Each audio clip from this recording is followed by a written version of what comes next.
Hey everybody, this is Pierre Quinn, and you're listening to episode number 68 of the Leading While Green podcast, where my mission is to help you live, learn, and lead with confidence. My guests on this episode are David and Mary Sherwin from Ask The Sherwins. David and Mary help organizations develop the capabilities they need for better research, design, and cross-functional teamwork. They're also the authors of Turning People into Teams, Rituals and Routines that Redesign How We Work. And we have a great conversation about their book and their insights on building stronger teams. So, listen up.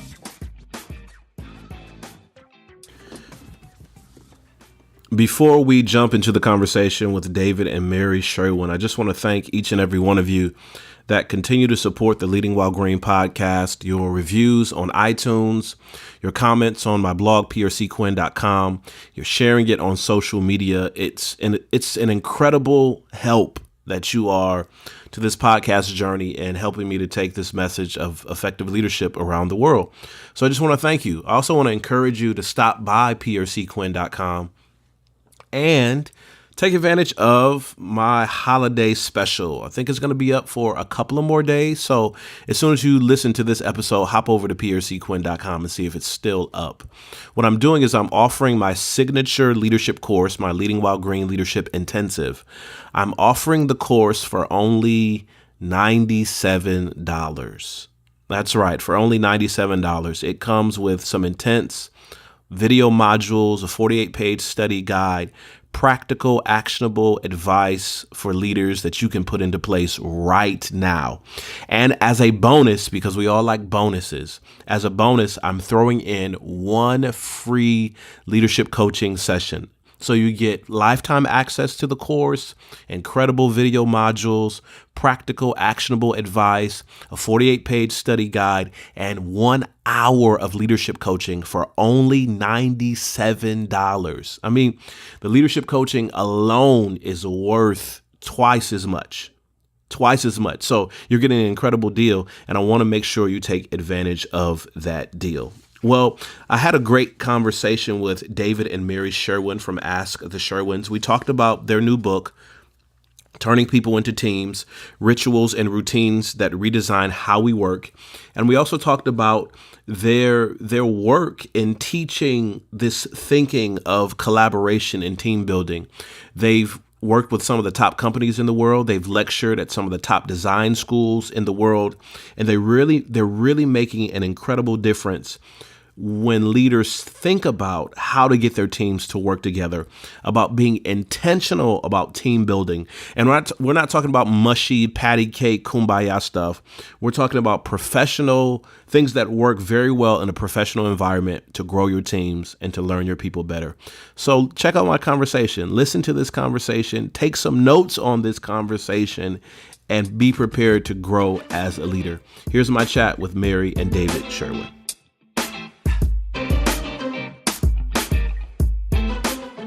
On this episode, my guests are David and Mary Sherwin, co-founders of Ask The Sherwins. Thanks for joining us today. It's great to be here. Thanks for having us. Yes, thanks so much. Okay, so I just want to dive in. When I read your bio and look into your background, you guys really have this storied background that many professional creatives want to have. And many people would say with a background, with experience like this, you can work for virtually any company that you want to. Why start your own company? Why start Ask The Sherwins? That is a great question. I think for us, two things happened. We started teaching together in a graduate program, collaboration skills, and seeing the response that the students were having and the students saying to us, wow, this is something that we wish we'd learned at the beginning of our careers. So it'd be great if we'd focused on collaboration skills as much as we did in designing things or creating products or doing engineering. So that was like half of it. The other half was that in our careers and sort of like the areas we've been focusing on, we started to recognize that there weren't really good opportunities for training and coaching in those collaboration and communication skills, especially when you're talking about like cross-functional teams or teams that bring together people with lots of different expertise and backgrounds. So when we put the two together, our students were just like, why don't you just why don't we just ask the Sherwins what we need to get done? And folks in the industry were starting to ask us direct questions. We thought, well, maybe this is the right time for us to be going directly to working with these organizations rather than working for other companies. So take us back a bit, and Mary, maybe you can take the lead on this one. At what stage in your life did you know you wanted to be in a space that you wanted to work with creatives, that you wanted to be in an environment where you were helping people, maybe smart people that maybe had a challenge of working together or getting their ideas in a configuration that mattered? When did you know that, okay, this is the type of work for me? For me personally, this came pretty early on in my career. I was working with a team, and I was very young, one of my first grown-up jobs, you could say. And we were doing some analysis on a particular project, and I came with my findings, and somebody in the meeting said, just sort of offhandedly, if you really want people to listen to you, you're going to have to get a degree.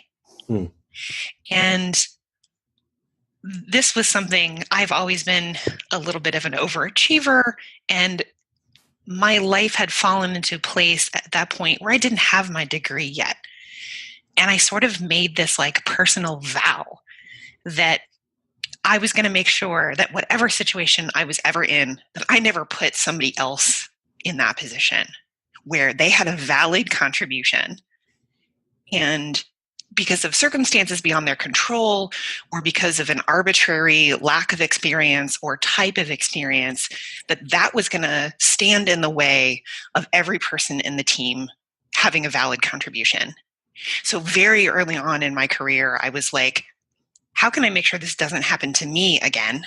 And how can I make sure this doesn't happen to anybody else when I'm the person in charge in that room? So I was already trying to figure out ways that we could build spaces that were collaborative, that everybody's voice was being heard, even if everybody didn't get what they want. Trying to figure out how, from a team perspective, that each individual was engaged in a partnership. So for me, it started really, really early. And that's kind of been my flag, that it's just like, I don't care where you're from. I don't care where you've been. If you have a valid voice, we're going to make a space for you. Well, there's the perception, and maybe by some older seasoned leaders, or maybe by people who come across your work and say, okay, the things that you're teaching, the things that you're sharing, that's cool and that's cute for college classrooms, for young adults who still have malleable personalities and are maybe will listen more. But when you get older and hardened as an adult, as a seasoned leader, there's this idea of collaboration and everyone's valuable might not work so much. How do you speak against that? Ooh, can I take this one still? Of course. Because we do run into it a lot, even as the, quote unquote experts in the room.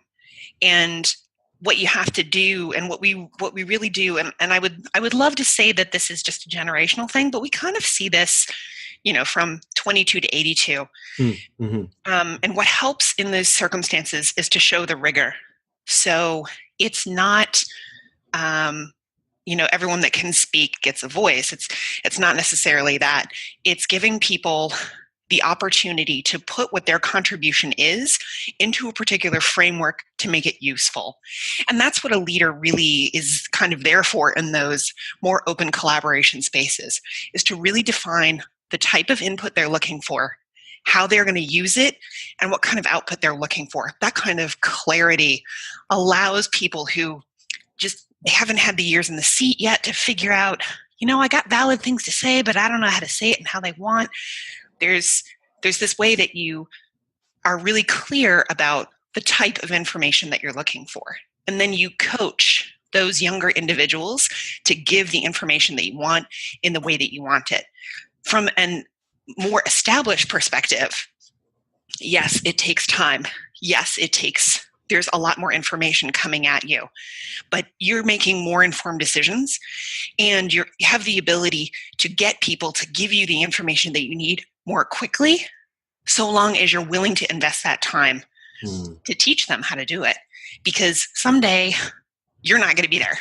whether, Mhm. whether you move on to do your own thing or you move to another team, and the sort of, well, I kind of know it when I see it.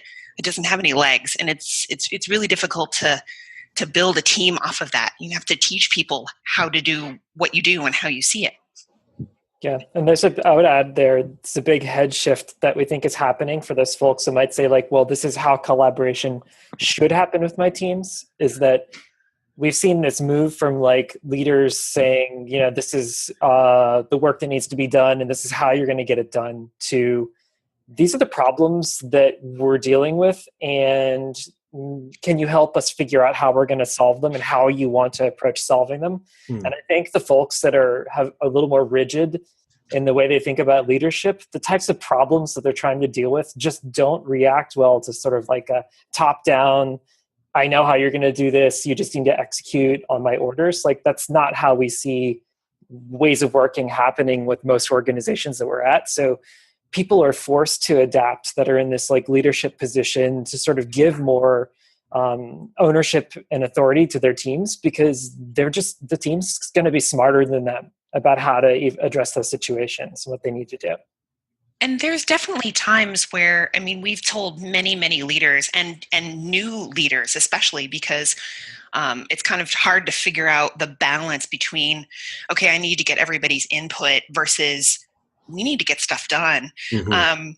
Is that as a leader, if you can communicate that to people, if you can say, okay, when we hit these conditions, it's my expectation of myself as the leader that I'm going to make a series of decisions and they're going to be really, really quick. And we're just going to have to do things. And that in those moments, it's just kind of like, okay, it's great that you all have opinions, but we have to get things done. It's Thursday. And being really transparent about where along the decision-making process the team input ends and the leadership decision-making begins. And because it's not ideal for, you can't all sit in a conference room and everybody, gets their 5 minutes for every single decision. There are times that the team needs to do the team things and individual things, and the leader needs to do leader things. And having a really good communication between, the manager and the leader and the follower, or the leader and the led, about what their expectations are of each other. It makes it a lot easier when the team gets to crunch time and things just have to get done. People don't feel quite so much like they're getting their toes stepped on. The book that you two wrote, and I mentioned it in the intro to the show, Turning People into Teams, Rituals and Routines That Redesign How We Work. So when did you know that it was time to write a book to put all of these ideas together? I think it was after the third time we had taught a major course, like a full week course about collaboration skills.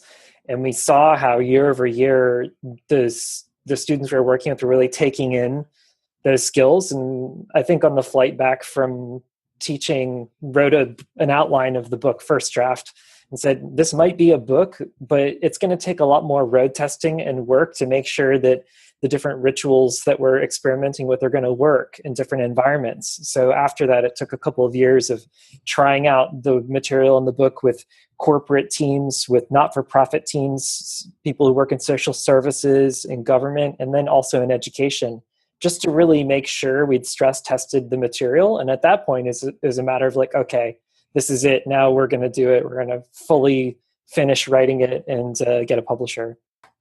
Now, you can make the argument that every team has a set of routines, but what you seem to be pushing in the book is that more teams and those who lead those teams need to be intentional about the routines and intentional about the rituals. And it seems that, this idea of working together, leaders don't spend a lot of time on this, but then when problems come along, they want to bring the Sherwins in, or they want to bring in some other consulting group. Why is it that you feel from your experiences that leaders have not done a very good job being intentional about their rituals and their routine? I can do this one. I was going to say, Mary. I was going to say this is totally Mary's. Leaders don't have a lot of time. I would love to say that it's something more than that, but it's really not. And we do, like, leaders tend to, believe that their teams are going to do what they need to do to fix things. And I think what it is we've run into this with a couple of people who've started doing these rituals with their team, is that there's a lot of anxiety that happens because suddenly the team is the team is in control. The team is the one that's deciding how things are going to get done. And that requires a different type of partnership. And, it even if you look at management books from 50 years ago, they said that the biggest challenge in being a manager was delegation, was knowing when to trust you that, your team was going to do what they needed it to do and you didn't have to babysit them. And that is still true today, but delegation looks like something different. And I think what it is that what we run into now is this idea of you have to do it with intention. And the reason why you have to do it with intention is because we're more aware now as leaders that the people on our teams are growing, and that in 6 months they're going to have a different skill set, and in a year they're going to have a different title. And we're very cognizant of this growth. But the thing is that we go, okay, so we need people to grow. So what I need to do is I just need to get roadblocks out of the way. So we only address problems when they're problems. And we don't give the ability to teams to sort of, one, solve their own problems, but two, get stuff out of the way so they don't ever become problems, being really, for lack of a less squishy word, to let them be proactive. Because we really tend to see ourselves as leaders as ones where, like, oh, we don't have time to do that. You don't need time. Let the team do it. And this is a real head shift for some of the groups that we've worked with, that they don't need to wait for leadership to solve the problem. They can make sure that the problem never happens. And then leadership can go back to doing what it really needs to do, not being a babysitter, but providing vision, providing support, showing paths for growth. So it's one of those, oh, I don't have time. And it's like, that's right, you don't have time because your team has the time now. Yeah. The only thing I'd add here is that, like, one of our drum beats when we're working with leaders and with teams is that if you're going to lead with intention, that means you have to be specific. You have to have, like, a way of talking about what you're doing and why you're doing that. And ideally, if you're doing that, you're also modeling the behavior that you want to encourage in the team. So it's like 2 layers of intentionality. You have to be specific about your values, about how you're being supportive of your team, how you want to create a more inclusive environment. But then you have to be able to describe and model specific behaviors to lead to outcomes that benefit the team and ideally the organization and the customers or people that you're serving. You have to think about that cascade of effect at the beginning. And most people, when they're starting out as leaders, they don't have a very robust vocabulary about what that looks like. And so the activities in the team are set up to encourage a team to move to greater and greater levels of specificity. Because once you have that specificity, you can then, as a team, have conversations that lead to what we call more realistic expectations or more realistic accountability. Because that's really the true definition of accountability. It's that you can say what you're responsible for and you can explain exactly what you're doing in order to achieve that responsibility. It just gets more complicated when you're in a team because everybody's got different responsibilities, but then the whole team in and of itself has its own set of responsibilities. The book is kind of set up to help a team work through that complexity and build up that specificity over time. So in the end, they can say what they want from each other, and they can use that as the material to drive the way they collaborate through doing projects. Now, I could see from a leadership perspective, how you could get pushback in so many areas when you're trying to introduce these ideas or even trying to bring them to your team.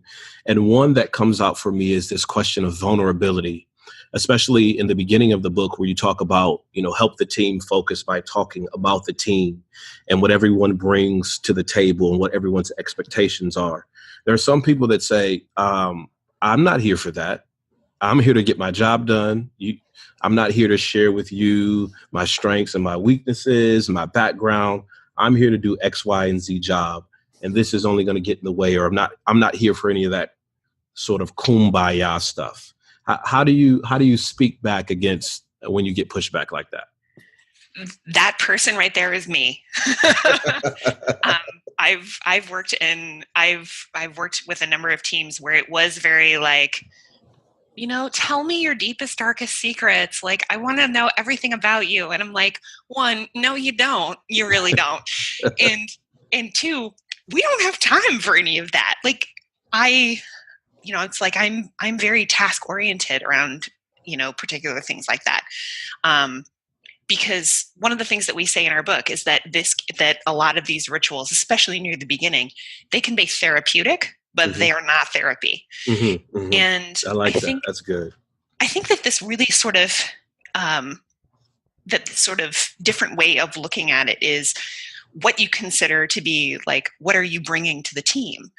And you can't deny that, like, where you're from, where you went to school, your relationship to money, your relationships to other people. You can't say that doesn't impact your job, because it does. Mm-hmm.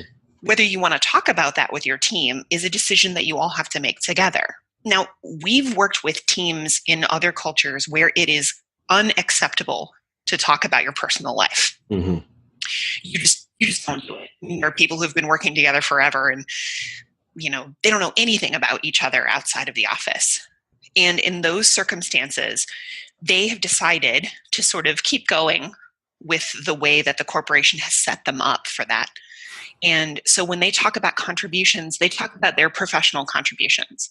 When they talk about their strengths and their fears, or whatever word that they want to use, it's always in a professional context. So when they talk about a weakness, it's always, this is the skill right now I'm looking to improve over the next 6 months.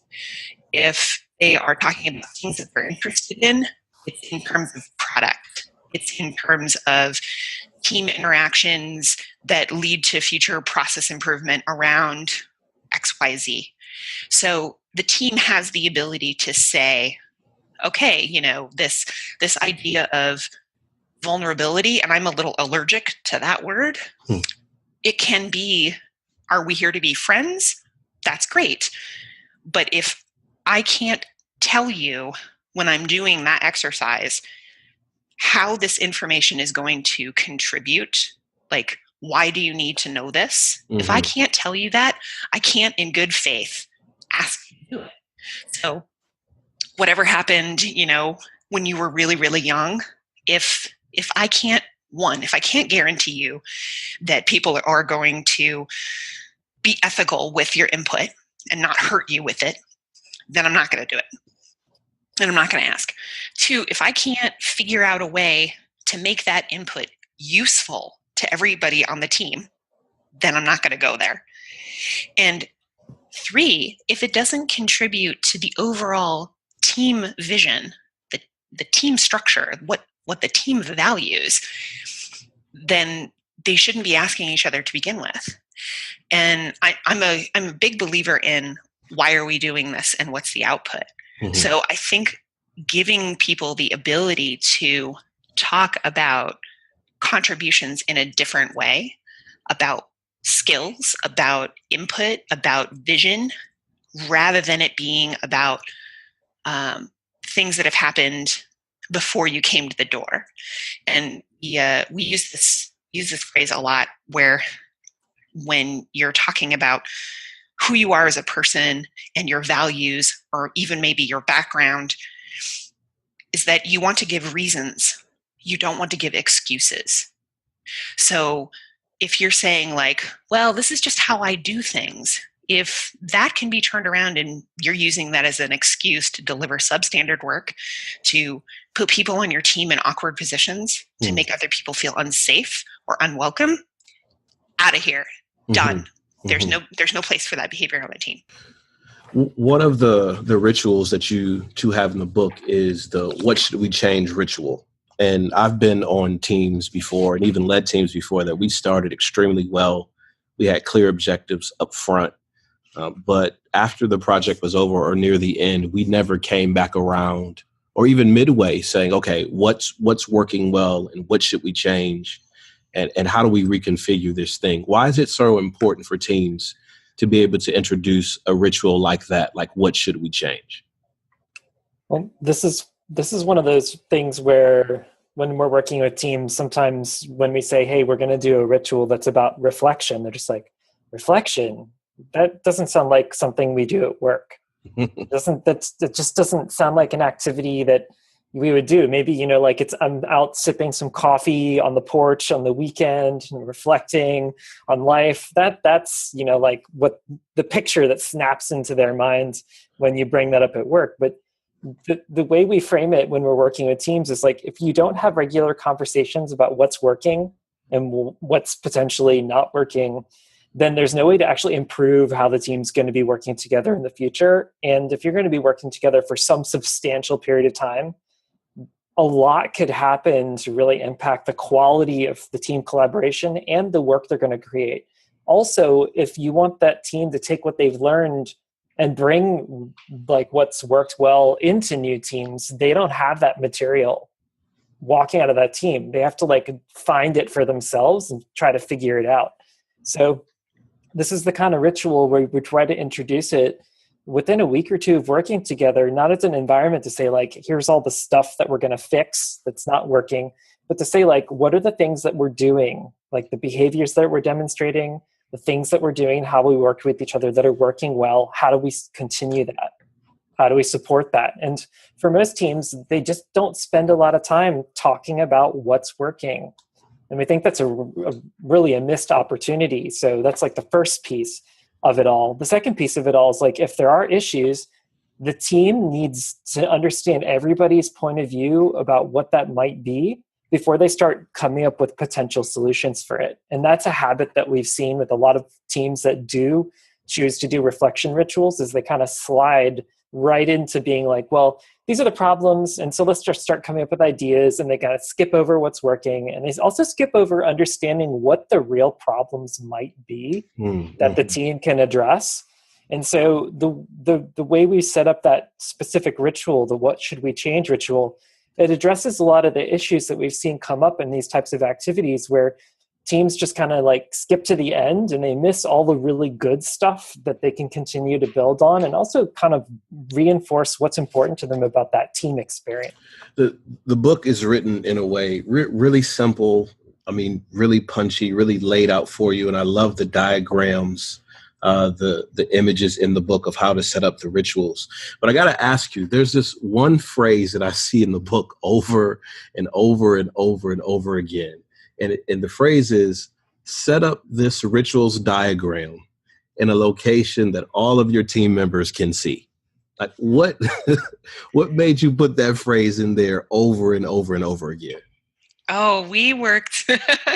This was one of those, you have, one incident that just sort of, it's like you can see it launching through like 15 years of your life from that point forward. We worked with a team where they did that very first ritual, or one of those very first rituals, how do we want to work together as a team? Mm-hmm.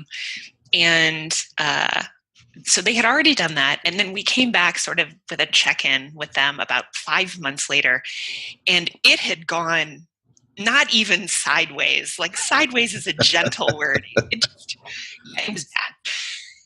And we said, okay, so this is clearly about your norms, is that at some point, you all fell down about the behaviors that you committed to. So, let's go back over those. And someone was like, yeah, where do we have those? And it was like somebody had taken a picture of it, like you do. It's all snap a photo of that. And then it was on somebody's email, and it had never been sent. Nobody had talked about it. So it's like, it really is out of sight, out of mind. And it has to be visible because you will forget. It should be visible because if there is a point where a change needs to be made, the change needs to be visible for everyone. Mm-hmm. And that prevents it becoming, one person on the team being like, I don't really like this. It doesn't work for me. So I'm just going to change it. No one's going to know because everybody has, document notifications turned off. So it really is about transparency, but it also has this great benefit for teams that work within, if there's, one team and they work with 12 other teams on a really large floor with a really large company, is that it's infectious. When you have the things that you've committed to, or if you've been stuck in a project and you're trying to do the, major decision making, if you have your process and it's up there and it's transparent and you've shown that it can work and that you came together as a team to make some serious decisions and to make changes if you needed to, the ability for other teams to see that is worth its weight in gold, because they can ask directly, how did you do this? Look at this. What about this? Do you think we could try this? You don't even have to have that conversation. They can come in, look at the diagram, and then, sneak back over to their team and steal it. It's a great way to just sort of have this corporate culture evolve around tangible working things that people have, up on a wall.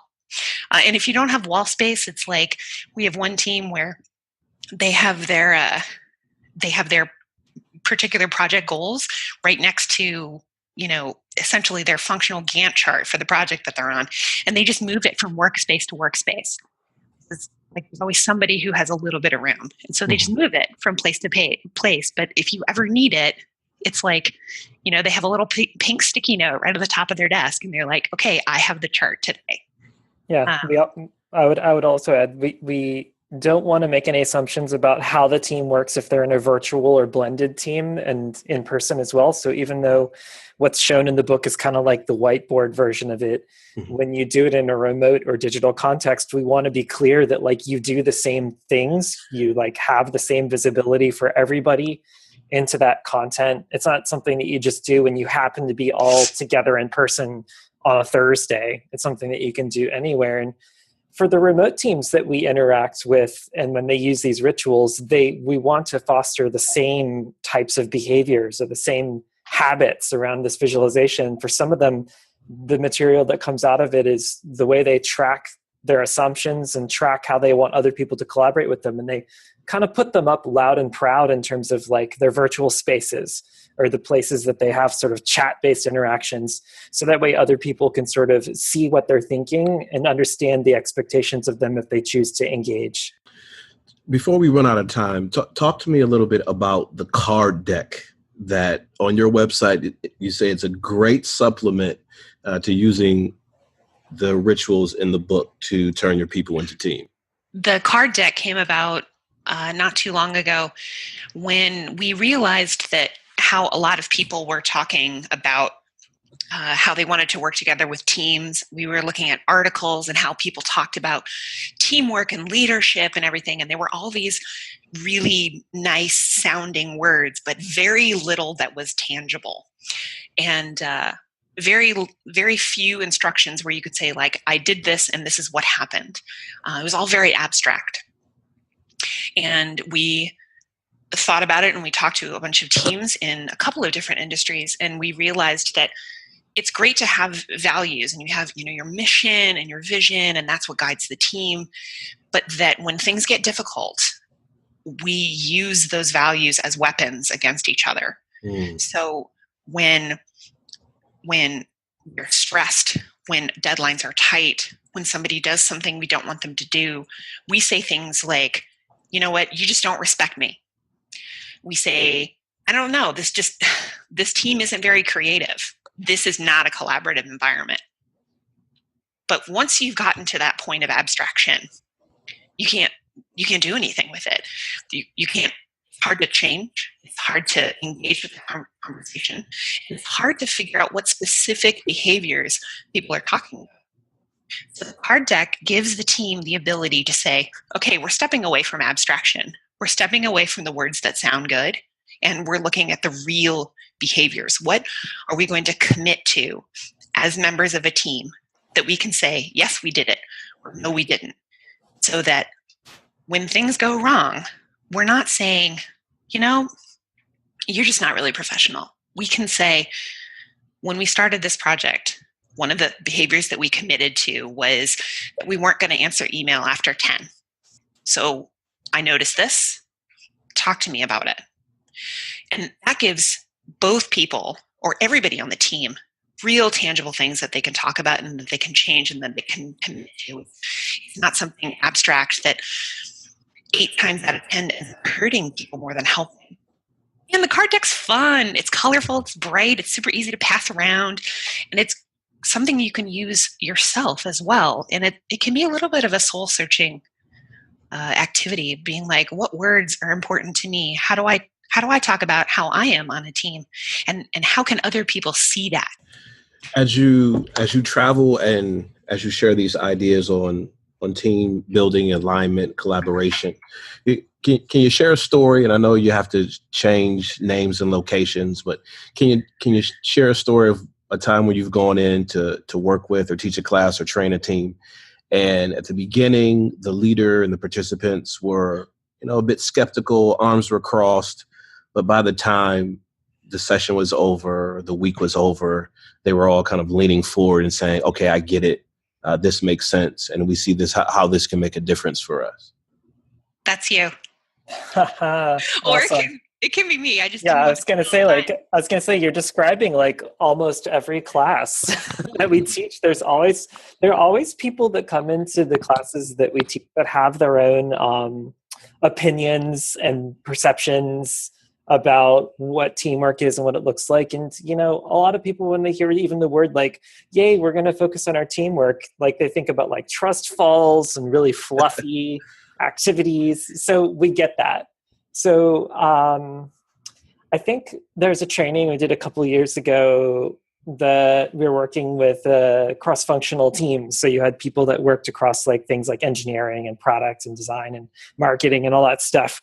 And at the beginning, there were a lot of crossed arms and like, I can't believe we have to spend 3 hours, focusing on how we like communicate with each other and how we like negotiate different situations. But I think the aha moment is where you move from sort of like that personal understanding of like, okay, here's like how I relate to other people and what I want, to seeing what happens when everybody in the team negotiates what's best for the group.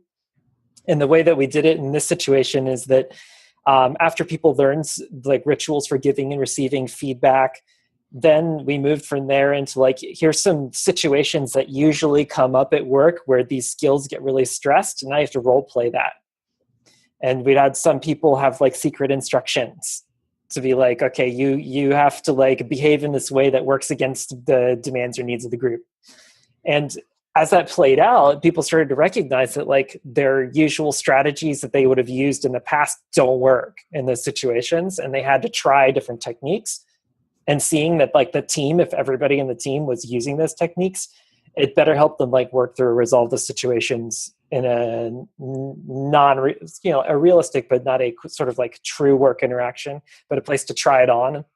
So at the end of that, there are folks who are like, whoa, I had not considered if I came into situations and approached it in this way, I'd get a very different set of outcomes. And for us, almost every training or every situation that we're in, like that's the desired outcome, is that at the end, people are like, whoa, if I take this into my work tomorrow and I use this in a particular way, I can help create these types of situations or these outputs for what my team needs. And we're going to do it in a way that I think leads to both better results and also generating better expectations of how we want to be working together.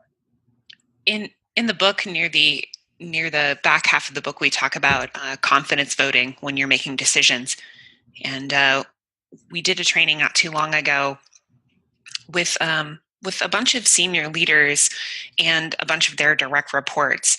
And we had one of those leaders come up to us afterward and say that the decision-making part where we did confidence voting was something that they were going to take back to their team, because a leader can say, you know what? If you see something that you want to change, if you've got a big idea, you come to me, you let me know. I am open, and that's great. But at the same time, the hierarchy is real, Mm-hmm. and we all have our sort of place on the ladder. And that exercise in particular this leader was like, I can say this until I'm blue in the face, but if I don't have a framework to really give them a space to contribute, all they're going to tell me is yes all the time. All they're going to tell me are the safe ideas. All they're going to tell me is the stuff that I definitely want to hear. But that gave them the space, to say like, okay, we're actually just doing this exercise. So, I can sort of leap in here because everybody's leaping in with me. And the hierarchy has a space where it has a space where it does what it needs to do. And then in certain of these rituals with this one team, they needed a place where the hierarchy didn't exist. And it's like we could give it to them and then they could figure out how to make it work for them. And then they took it and ran with it. But it was this great moment where they were like, oh, okay, this is how we can actually make collaboration work when we have such a rigid hierarchy. I think the work that you two are doing is incredible. And I love that you concretized it down into this book so people like me and other leaders like me can easily put into practice and connect the dots that you've laid out for us. I call this point in the podcast shameless plug time. So give us all of your website, social media. If people want to bring you in to work with their teams, give us all the good stuff. So how we can stay connected to you. Sure. Mary, you want to run down the list? No, you do you do your quick thing and then I'll do my quick thing. All right. So we have a website, askthesherwins.com. And on the website, we've got all the details on this book and our other books. The card deck you described called Team Words. We actually have 2 new decks that are going to be coming out soon. We're just finishing them up, which is exciting. So it'll address some other things that are related to what's in the book and opening up some new topics. We also have a newsletter people can sign up for. We have a monthly advice column that we write. It's anonymous, so folks write into us all sorts of questions, and we try to answer them to the best that we can. And on our website, people can reach out if they're interested in having us come to do training or speaking. We are really interested in accessibility, so we do have an audio version of the book, and the audio version also has audio descriptions of all of the diagrams in the book. And there is a toolkit that is available in the back of both the audio version, the ebook, all 3 of the versions, the audio version, the ebook version, and the paperback. There is a website that you can go to where you and your team can download all of the diagrams that we have in the book, and you can, make them what your team needs, and you can, they're in PowerPoint and in Word, and so that you can actually do what we advocate the most in the book, which is take what's here and make it work for you. Because at the end of it, there's no Sherwin system, there's no Sherwin framework. It's really just you ask the Sherwins, and then the answer that you get, you have to figure out what you need to do with it. We're going to give you all the materials that we can, but in the end, it's your house to build. My guests today on the Leading While Green podcast have been Mary and David Sherwin. And Mary and David, I wish you all the best as you work to help leaders continue to turn their people into teams. Best of luck to you two. Thank you. Thank you so much. Great conversation with David and Mary Sherwin about their book, Turning People into Teams, and about their work teaching the principles of teamwork and leadership development. It's really, really good stuff. I want to invite you to check them out at AskTheSherwins.com, and we'll leave the link to their website, their social media, and their book in the show notes, so you have no excuse. You also have no excuse. Nothing is keeping you from hopping over to iTunes and leaving us a 5-star review and some comments. No excuse. You got the time. Do it now. Maybe you want to do it after you go to prcquinn.com and check out my free leadership course, 12 Ways to Grow as a Leader. And check out my signature leadership course, the Leading While Green Leadership Intensive. Got it on special for just a couple of more days for $97. Great video content and 1 free leadership coaching session. I mean, that alone makes it worth it. So you want to jump on that. It's only going to be available for a couple of more days, and then the price is going to go up. So I want you to get that discount while it's available. And that's all I got for this episode. So take care. and God bless.